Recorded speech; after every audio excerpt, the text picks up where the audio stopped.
Hello, everybody. Thank you again for joining me. We're here tonight to do another live session.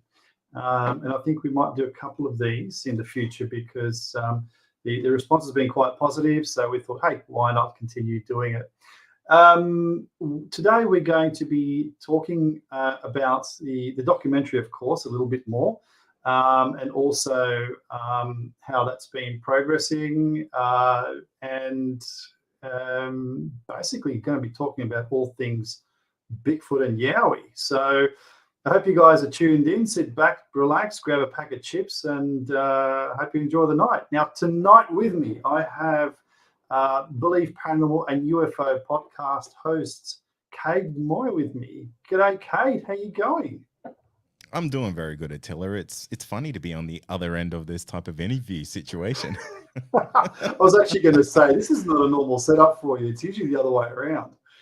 Yeah, indeed, indeed. So, I feel like I'm in the hot seat tonight, but I'm excited and I'm ready. Lay it on me, mate.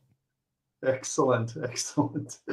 Hey, now, Kade, first of all, how long have you been doing this? I mean, your podcast is now all around the world.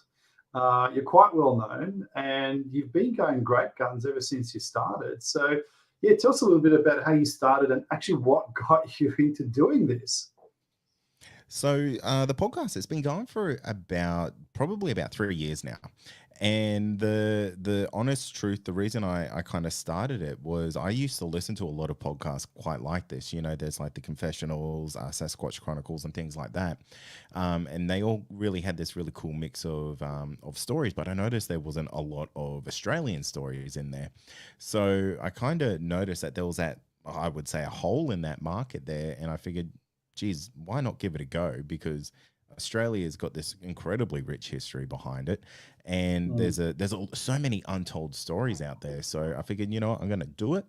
Went out there, and it just kind of grew from there. It started off very, very slowly, as all kind of new endeavors do. But after that first 6 months to a year, it really took off, and it really got a lot of credence with the listeners, and uh, just exploded from there, essentially.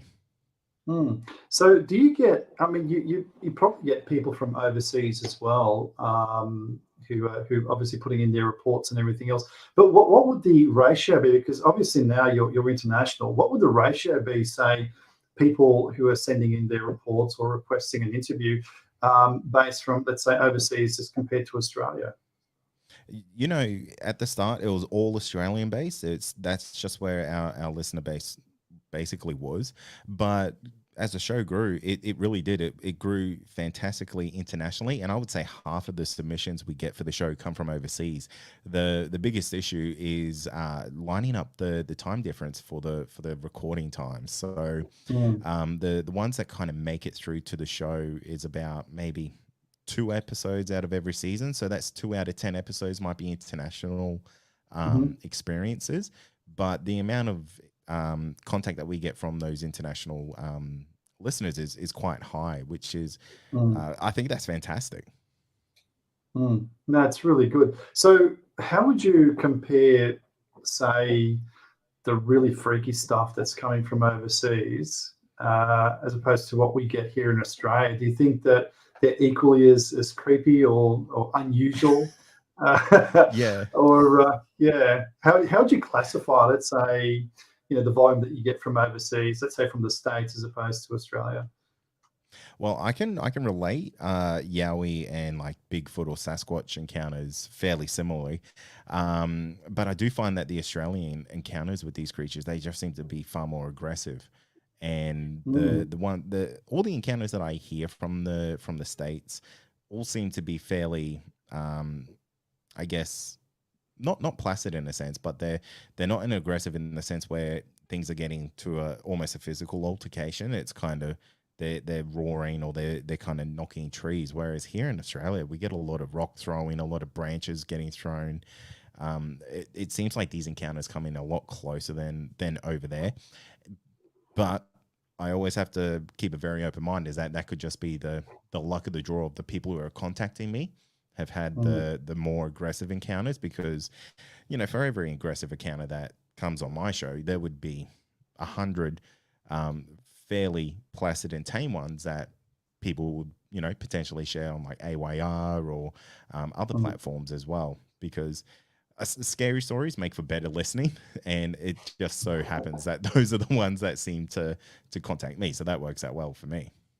Mm. So, in your opinion, what's actually causing, like, obviously, with our Yowie encounters here in Australia, what do you think is actually causing the unrest amongst the Yowies when they have a human contact?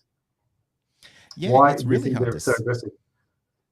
yeah, it's Sorry. hard to say because it's there could be just so many different reasons. We've had a lot of bushfires. Your documentary is a really good example of that, where a lot of habitat has been destroyed to basically situations where it will never go back to the way it was. It's basically just Mm, ash and dust out that way now. But moving with that happening, that there's potentially they're moving closer to more, I guess, suburban areas, and because of that, there's just a whole lot more, I guess, intermixing between, say, the humans and in the Yowie colonies. It's just when there's not a lot of room, a lot of people start to get a lot pretty grumpy. I know I do. If I'm in a fairly packed room and there's not much room to breathe or move, it's kind of get out of the way type of thing. Well, that makes actually perfect sense because as the habitats seem to decrease, and as developments seem to be encroaching more onto natural landscape and into the natural environment, we don't know what we're actually disturbing or where we're encroaching ourselves. We might be encroaching into habitats. It could be causing, these forest folks to be upset and angry with that, and for all good reasons. And if they are, they are obviously indigenous to Australia, because we're obviously talking about Yowies here. But if they've been here for a very, very long time, and all of a sudden, hey presto, Europeans turn up, and oh, guess what? We have there's a pretty long history of that, isn't there? Yeah, absolutely. And to be almost blatantly honest, nothing I guess ever overly positive comes out of colonization. It always Mm, seems to have a very negative effect on the local surroundings, and I don't think the Yowies would really take too kindly to that. that's Another right. another thing is it could also be just a generational thing that we potentially the population of those Yowies is expanding, and the maturity, because if we think that these creatures are almost like a human level of intelligence and things like that, there's also emotional intelligence that goes along with that, because there's so many reports of these creatures acting on emotional based instincts rather than kind of smart thinking. So it wouldn't surprise me that if there's a growing population of Yowies out there in the bush, be that they are breeding and actually growing in population, or those populations are just starting to condense in those areas. Um, if there is a mixture of ages, you may find that there's just not a lot of emotionally mature Yowies out there who understand how they potentially should interact in these situations. Exactly. That's a really good point, actually. There's a question that I've got for you. With all the reports that you get, because you do get quite a few Yowie reports, don't you? Yeah, yeah, absolutely. That Yeah. would probably take up about 50% of them. Wow. How often do you get, for example, reports of, say, the smaller folk, what they call down here in the East Coast as Junjidi or Wadagadal? Well, what kind of sort of ratio would you get compared to the larger variety? It's very minimal. It's really, really minimal. We don't seem to get a lot of people coming forward to share these types of stories, and I don't know if that's for fear of ridicule, because it's hard enough to come forward to talk about a Yowie that you've seen, a 7 to 10 foot tall creature, trying to come forward and say I saw a mini Yowie. That's pretty hard to get off your chest to talk to anyone about. So for us, I think we maybe only had maybe one or two, and that's out of about 150 face-to-face interviews. Well, maybe not face-to-face, but kind of what we're doing here, with people who have felt comfortable enough to say, "Hey, I saw a Junjidi or a brown jack type of creature." Mm, mm. Interesting. Now you yourself had an encounter at one point in time. You want to talk about that? So I know we, Yes. yeah, I know we chatted about that a little while ago, and I don't know if you actually spoke about that in the public before. Yeah, I think I've maybe shared this once or twice. It's not a not a story that I go sharing a lot, not because I don't want anyone to know that this was what Mm, happened, but it's I'm just so incredibly unsure of what I've seen, and mm, I'm very conscious that the human mind is made, it tricks you to protect you. mm, So mm, where I used to live, I was lucky enough to live right at the top of this very very tall mountain, and I basically lived above the rainforest. It was quite a unique situation to find myself in. And anyway, I remember I was out on my deck, and I was looking out over the forest, and there was a new house getting built about 100 meters down the road across this big uh, basically valley would be the best way to put it. And out of the corner of my eye, I saw a creature that would have been 8 foot, 9 foot tall, and had its arm up hanging onto a branch. mm. And I glanced at it, looked away, and thought, what was that? And this was way before I was down the rabbit hole of the weird and the unusual. So for me, I didn't really overly register it right away. And then I thought, hang on, that whatever that was, it's gone, and it would have been massive. And I was actually so intrigued. I went over to where it was, where I thought it was, and this thing was not there, but it was gigantic. It would have been 9, 10 foot easily. It was a Wow. massive beast, and it was the way I saw it, and it was just the time of the day. It could have been the way the light was falling. It was just this black silhouette. I couldn't see any details or anything like that.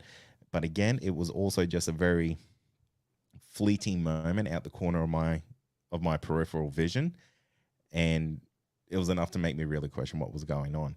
And now that I look back, because of the situation of where I live, there was a lot of weird stuff that would go on in that basically the forest that was below me. I would hear a lot of banging on trees. I would hear a lot of bipedal footsteps.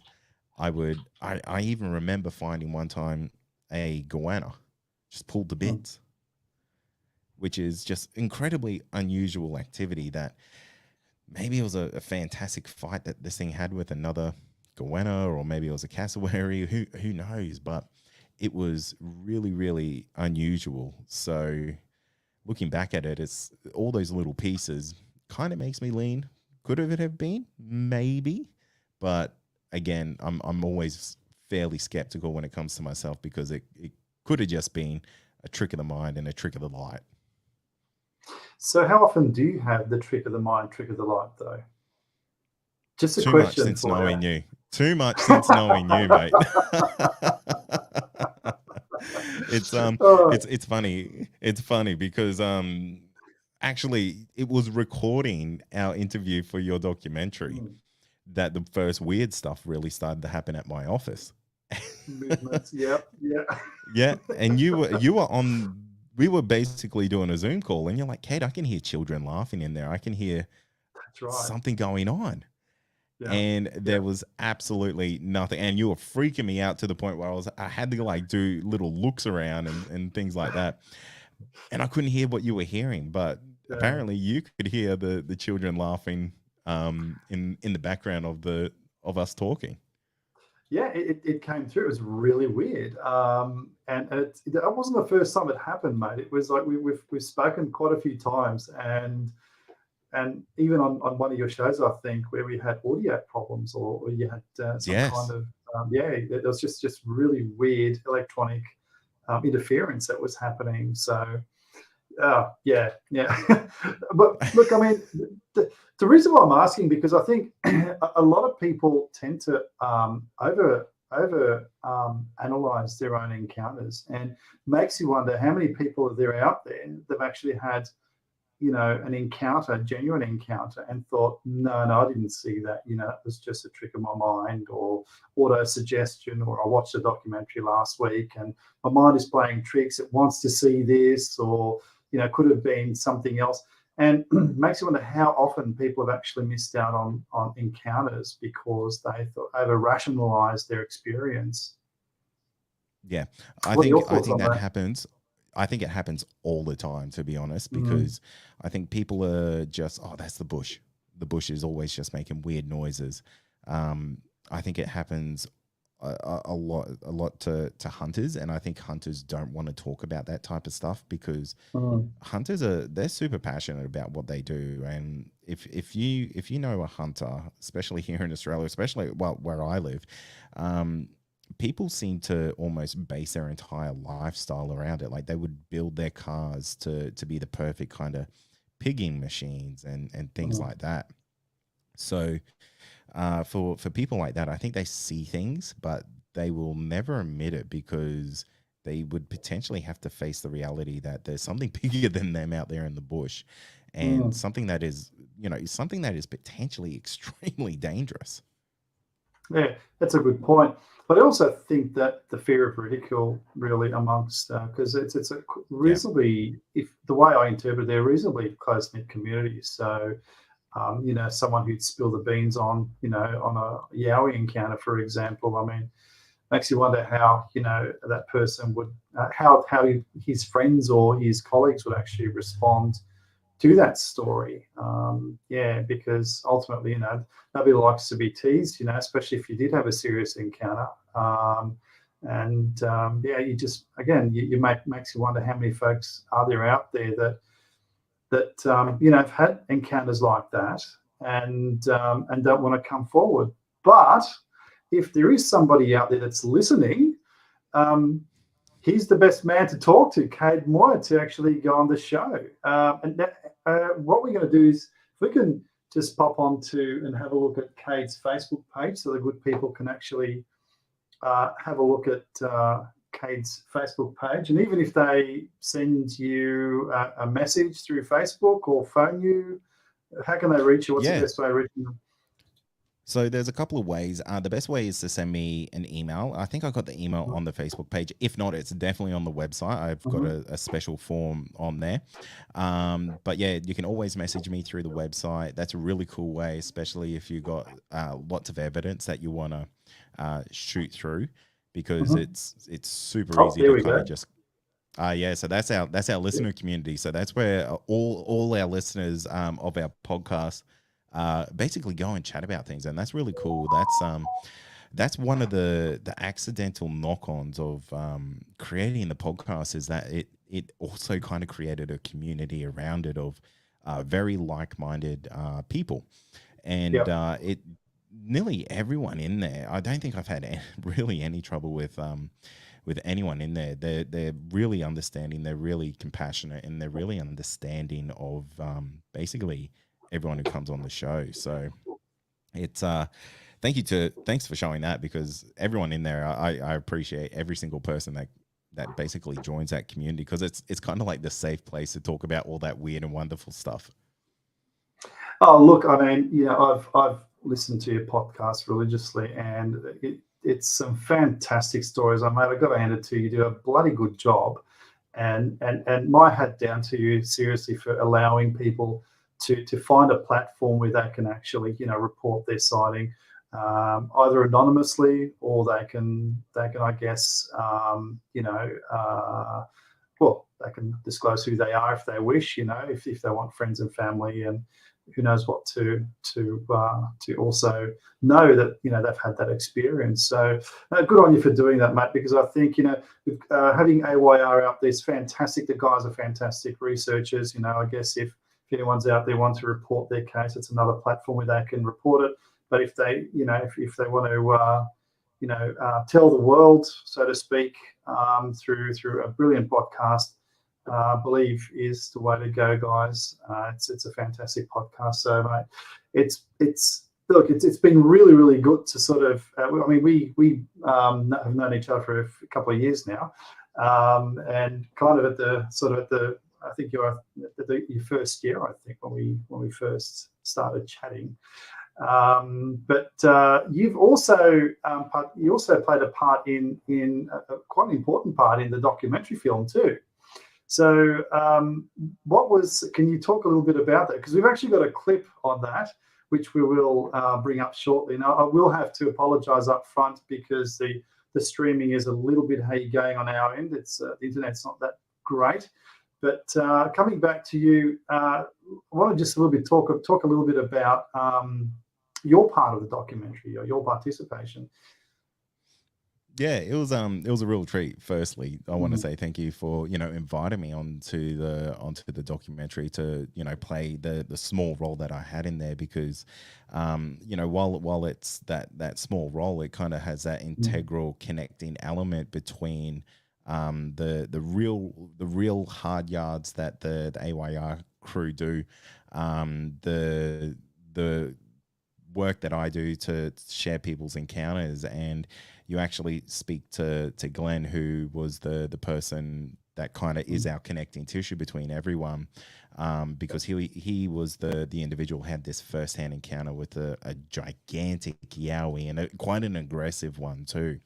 And it really does go to show like the real life implications of running into one of these creatures, because it turns someone's life upside down. And I guess that's where the different point of views of like how AYR operate and I operate is I go for that more emotional touch point that people have with it.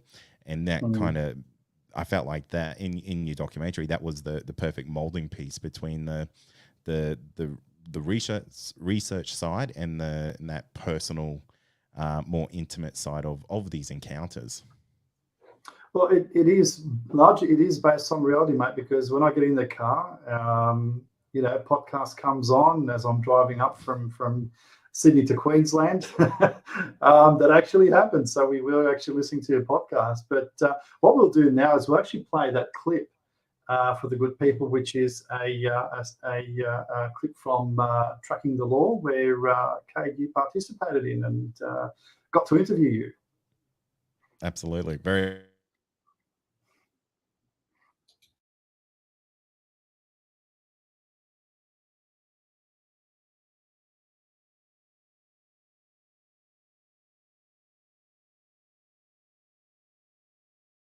Fantastic Yowie encounter. He actually ran into one of these creatures almost with his truck.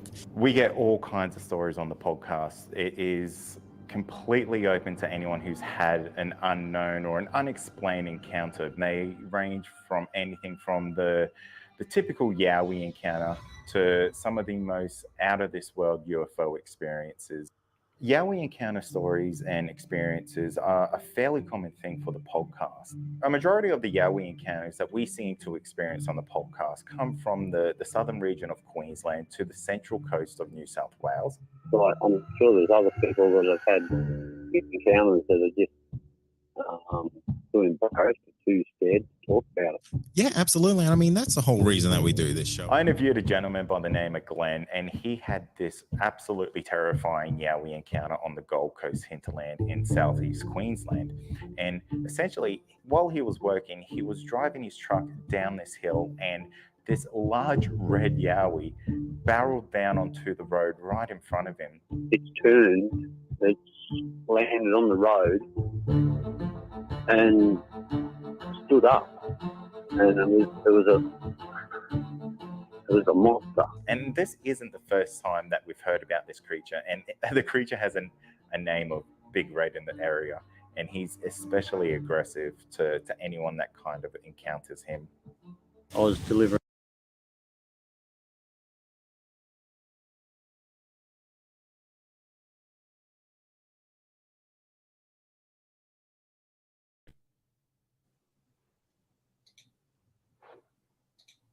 Okay, that was it.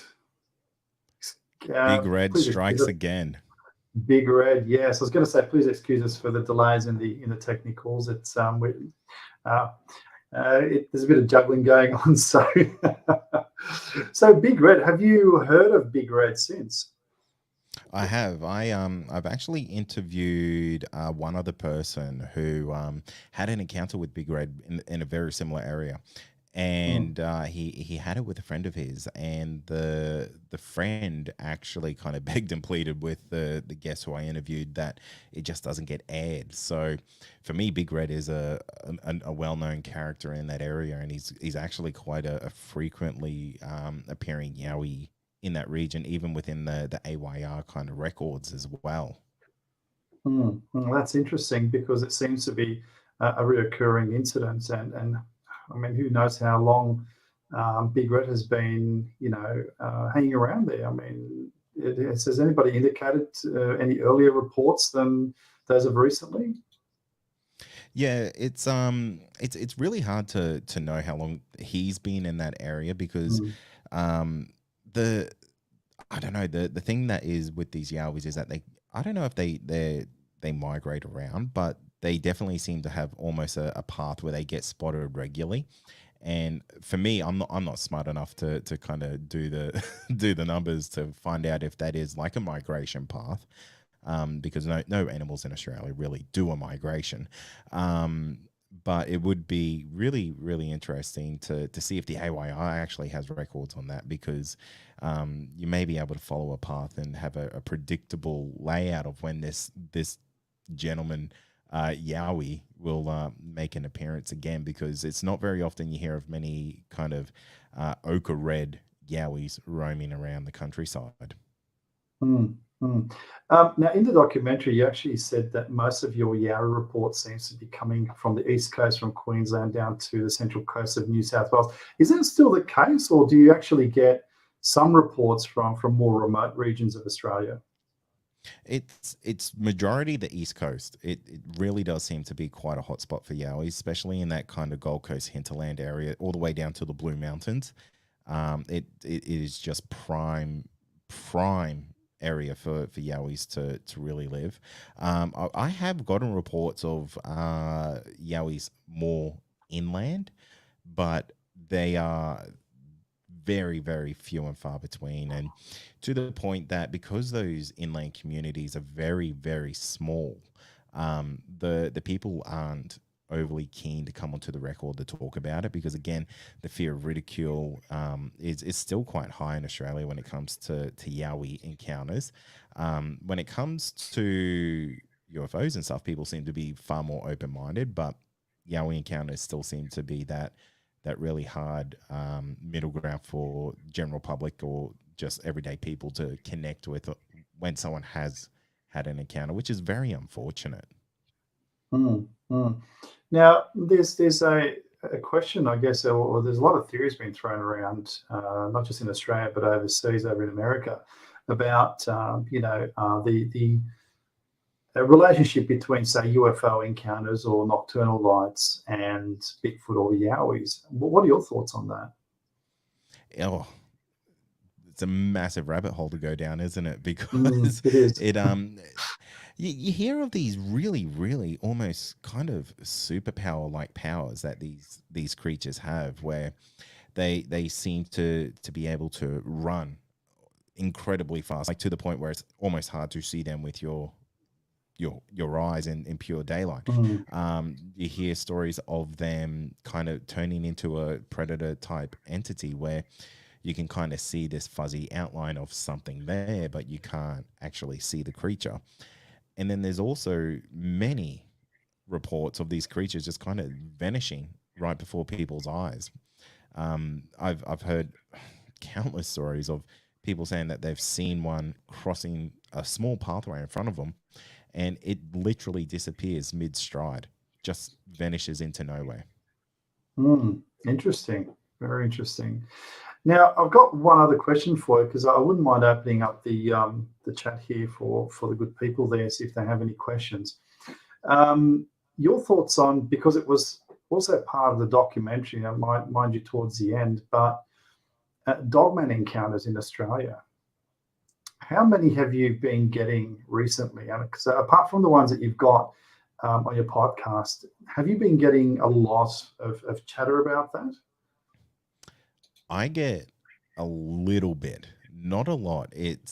Mm. it almost seems like it seems like a kind of a new phenomenon in Australia, and that could just be a complete misconception because no one wants to come forward to talk about these things. You know, it's really hard for people to come forward to talk about saying having a UFO encounter, then having a Yowie encounter is really, really hard. But to say, hey, I saw essentially a werewolf, that is just it's almost like it's a leap too far for a lot of people to go and share that type of information. And I totally get it. It would be Mm. hard to say, hey, I saw essentially a werewolf out in the bush because that breaks every paradigm that you would probably ever have in your life. And it would really make you kind of question like everything that's happening because you've seen Mm. something that really, really isn't supposed to exist. Yowies aren't supposed to exist, but everyone kind of knows about Bigfoot. But when you go, no, I'm talking about a fairy tale character that is actually in real life. That really pushes people's mindsets to a whole different realm because, yeah, now you're playing with a whole different type of law. No pun intended. No, no, and look, I completely agree with you, but I don't think a lot of us realise that if we look at the paranormal holistically, I mean anything that is super above nature, because of its definition. Um, where do you draw the line with strange stuff? I mean, you've got people dealing with what insect-like aliens, Mm, really weird-looking crafts, ET encounters from small to tall. I mean, there's a whole host and variety of encounters that people have with how we should refer to them as ET or foreign intelligence, however you want to put it, that range from all different types of characters, from robotic type characters to insect like I mentioned before, to blobs, to greys, yeah, to, I mean, Goatman, thank you, Gary. There's been yeah. a few reports of that now coming out from the States. I'm not sure if they've been getting it here in Australia, but Kate, seriously, where do you draw the line with these things? Yeah, yeah, exactly. And I guess that's the beauty and the scary thing about all of this is that the anything is really on the table when it comes to the paranormal because Mm, I've spoken to so many people throughout my life now based purely just because of this podcast that I I'm always surprised, but I'm really never shocked by what people encounter because one of the first episodes that I ever really did on the podcast involved someone running into like a golem-like creature in mm, Newcastle in the bush, where this thing mm, had almost like talon-like fingers and shark-like teeth, and from his report, at the end of the day, it could have looked completely different, and that's just how he is remembering how his encounter happened. But at the end of the day, for me, I walk away from that, and that sounds like you had a rake encounter, or you encountered like a golem-like creature. yeah, I mean, the thing is, though, it's easy to laugh at these people and discount their experiences, but I mean, we have to understand that a lot of people, a lot of these people that have these encounters aren't actually pursuing these. They don't have interest in cryptids or aliens or Yeah, whatever, and all of a sudden, presto, they have this encounter. They don't know where to place it. They don't know if they're actually, you know, if they're conscious or unconscious or having a lucid dream that they're not even aware of. These are normal, everyday people, and is it so far fetched to believe that a lot of these creatures, if not all of them, because of the numerous sightings over and over again, are actually real? Because we might be comparing them to what we already know that exists in the wild. So we're yeah, assuming that these creatures will react the same way as, let's say, as a rock wallaby or a kangaroo or a deer or a wild pig. They'll run away or maybe be shy a little bit, but they're always there. We always see them.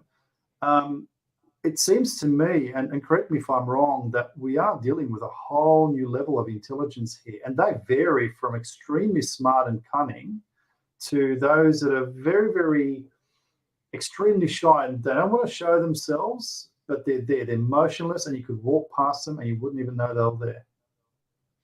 Yeah, I have to 100% agree with you there.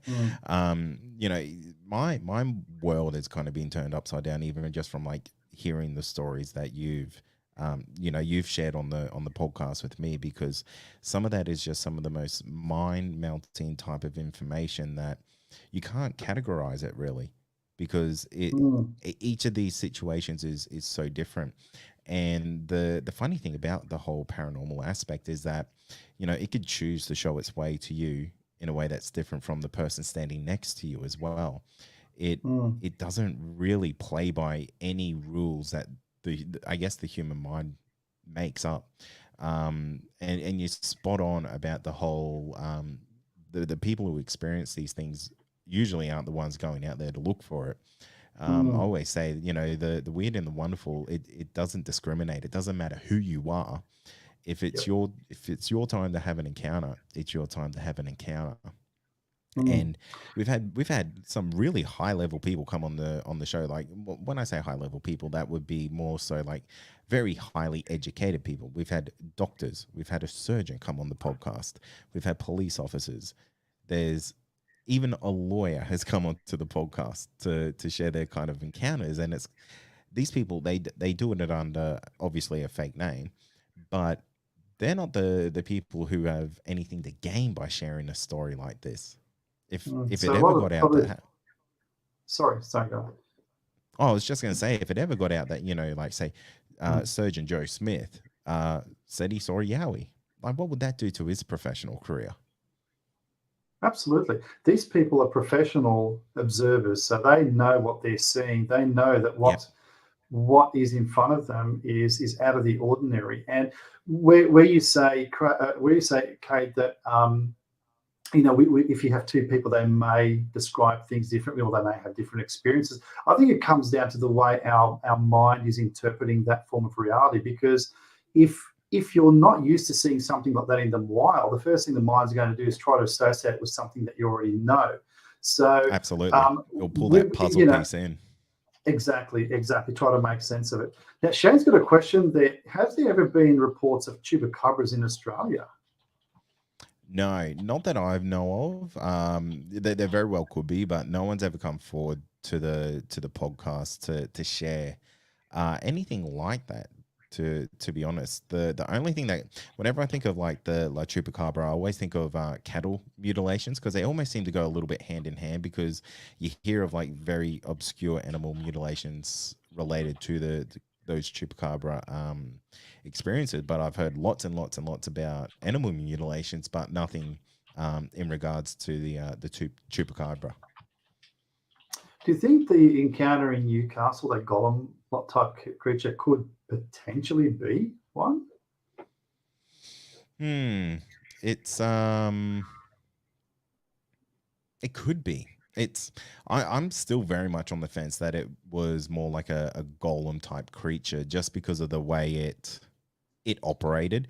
It did things that normal creatures really wouldn't. Um, that's not to say the chupacabra wouldn't do that either. So I'm a bit of in a rock Mm, and a hard place with that answer. mm. Yeah, yeah. G'day, Shannon. Thanks for everybody for also the great comments and supports that we've been reading. We've been reading it. Yeah, we just obviously in the middle of a conversation, so didn't want to break it. But thank you for everyone who's been inputting their questions and saying hello, and obviously letting us know where they've actually seen the documentary Tracking the Law. Sorry.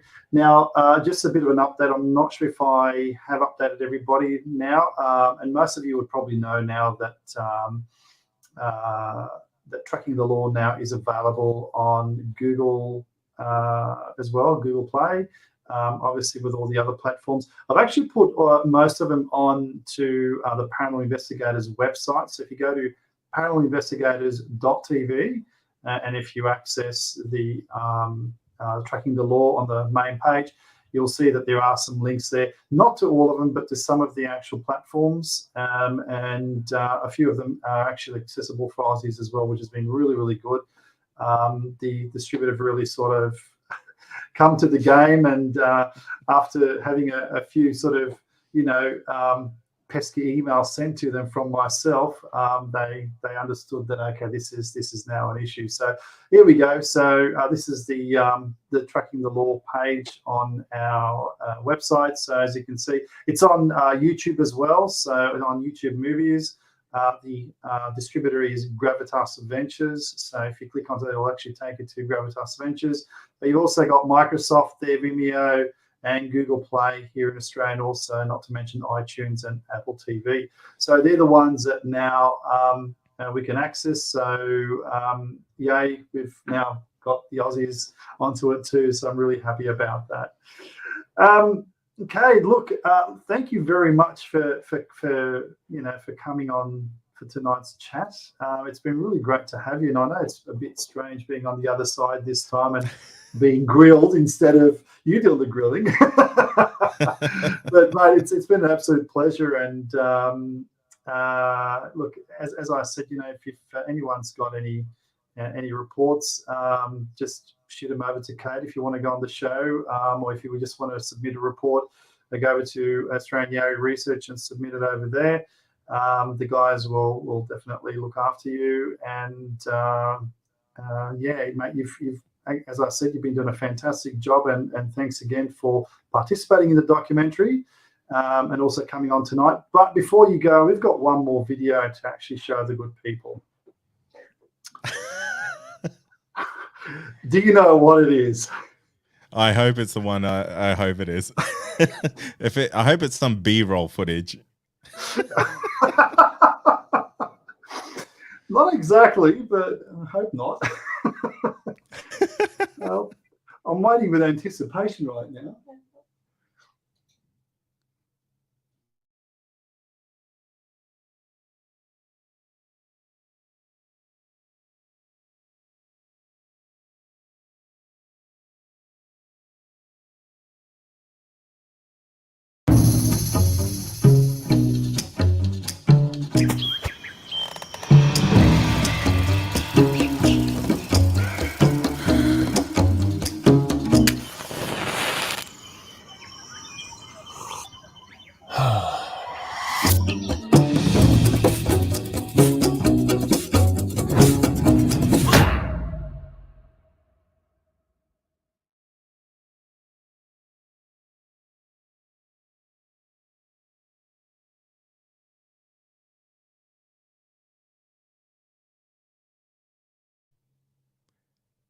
That's amazing, and that's your amazing handiwork. Look, I love that, but I'm kind of disappointed it wasn't the B-roll footage of me singing and dancing for the oh, track. Next time, I promise.